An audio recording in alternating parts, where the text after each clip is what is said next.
James Delace here from Sweet Science of Fighting, taking you through another breakdown. So today we have Arman, I can't say his last name, Tsarukyan. I've butchered that fully, but sorry about that. We're going to go straight into one of his training videos. It's a day in the life one. It's a recent new one with some of his strength and conditioning training.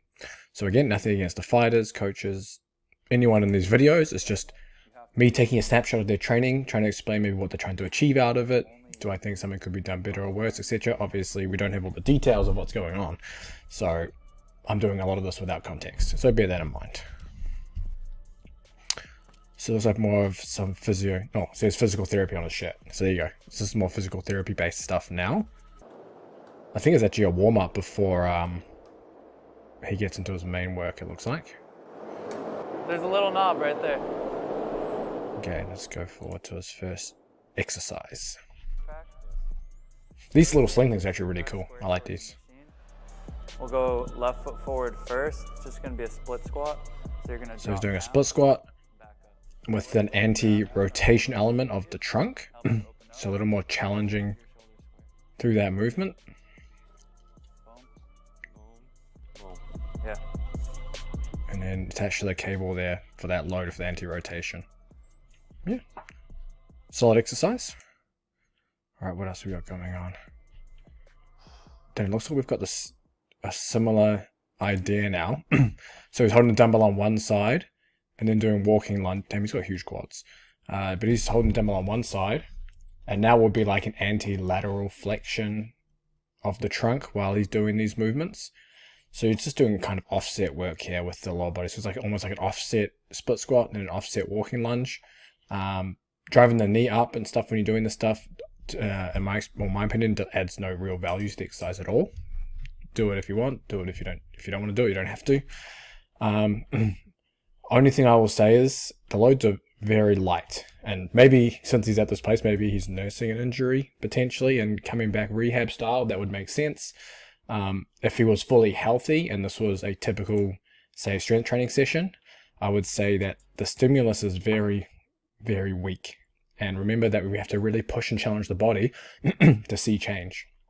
And if you're doing, say, for example, like nothing wrong with something like this, but this should be more of like an accessory or remedial kind of exercise, maybe before or after something that is high intent with speed or strength in terms of heavy loading.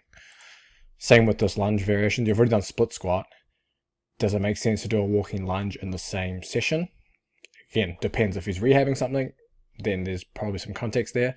If he's not, personally, I wouldn't put a split squat and a walking lunge in the same session because you're just basically doing the same thing.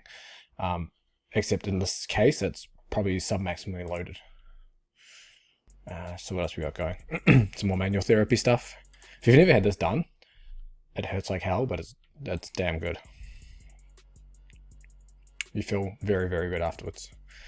All right, then we're into, I don't know if that's the order of things. Maybe he's doing, I'm just going to look through here. It's almost like he went I guess more physical therapy style exercises into some lunges, then into more manual therapy, and then into Romanian deadlifts. Maybe, I don't know. Regardless, we'll just take it all as one strength training session. So Romanian deadlift, obviously a big fan of that exercise. I've talked about it a fair whack. I actually just recorded a video recently going through some of the main technical points that a lot of people get wrong while doing it. He's doing it pretty well. Do you want to sit back into those hamstrings? Rotational medicine ball throw. Yep, big fan. So there's so many different ways you can do medicine ball throws. He's doing it facing front on, looking like they want to get like a really big rotation before doing the throw. Perfectly cool. You can do it in your fight stance. So you could say it's a little more quote unquote specific. Regardless, do either or. Also, while we're watching this, you should actually go down in the description. The link, my MMA Strength and Conditioning Blueprint. It's free. It's like a 40-page ebook, and it'll take you through everything that will essentially help you with your MMA strength conditioning. Covers all the research, kind of my philosophy around it. Had some good feedback so far. I'll throw that up on the screen too. So make sure you check that out. It's free. It'll be the first comment in the description, and the first comment in the comments. I think that was everything in the session. So in terms of the actual session, there wasn't much intent behind it. Now, I'm going to assume that he's nursing an injury, maybe, well, no, he's a full training here. So, because I saw this part, so he's just doing some rollouts at training, but they were doing drills and worked on techniques, technical training. So I don't know. I don't know if he's injured or not, but I would say that a session like this is not enough stress to make any real change.